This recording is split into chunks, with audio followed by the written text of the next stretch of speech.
Alors déjà, il y a des signes que l'on observe tous les jours, hein, en particulier au niveau de l'agriculture, de la viticulture.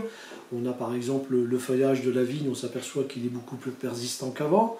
On a des animaux qui se sédentarisent, comme certains passereaux qui ne vont plus vers le sud, mais qui restent sur place. Donc il y a plein de phénomènes qui nous permettent de constater le changement climatique. À l'échelle, à une plus grande échelle, à l'échelle planétaire, le changement climatique, on l'observe par les cernes des arbres, les coraux, les carottages dans les glaces. Au niveau local, donc au niveau de la région Champagne-Ardenne, nous avons constaté une évolution de la température en gros de 1 degré sur le siècle dernier. Oui, on peut dire que ce sont des changements radicaux parce qu'en fin de compte, au niveau des scénarios qui sont prévus au niveau des projections climatiques, nous attendons une évolution de la température de l'ordre de 2 degrés à l'horizon 2040-2050.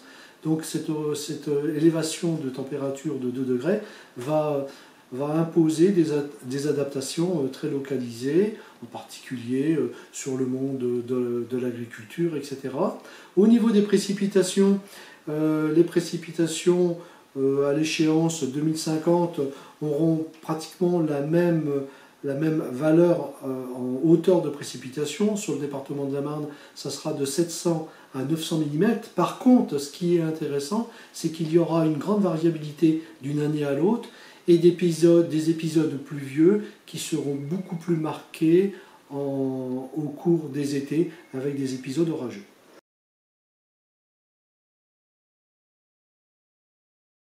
Les productions locales qui pourraient être impactées, bien sûr, c'est tout ce qui a trait à l'agriculture, à la viticulture.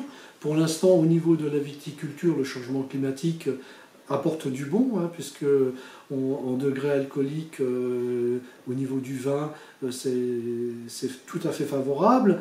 Mais par contre, à la fin du siècle, il faudra envisager de nouvelles adaptations, en particulier au niveau de l'agriculture. Peut-être des délocalisations, mais également des adaptations, de choix stratégiques, de nouvelles méthodes de culture, de nouvelles méthodes de travaux en agriculture, et une réflexion à mener assez rapidement sur des adaptations de matériel des végétaux. Ce qu'on s'aperçoit dans nos projections, c'est que toutes les productions que l'on observe actuellement sur le sud de la France, elles vont migrer vers le nord. Donc à la fin du siècle, on pourrait très bien voir de l'arachide sur la région de Perpignan, des orangers en Bourgogne et des châtaigniers dans le nord de la France.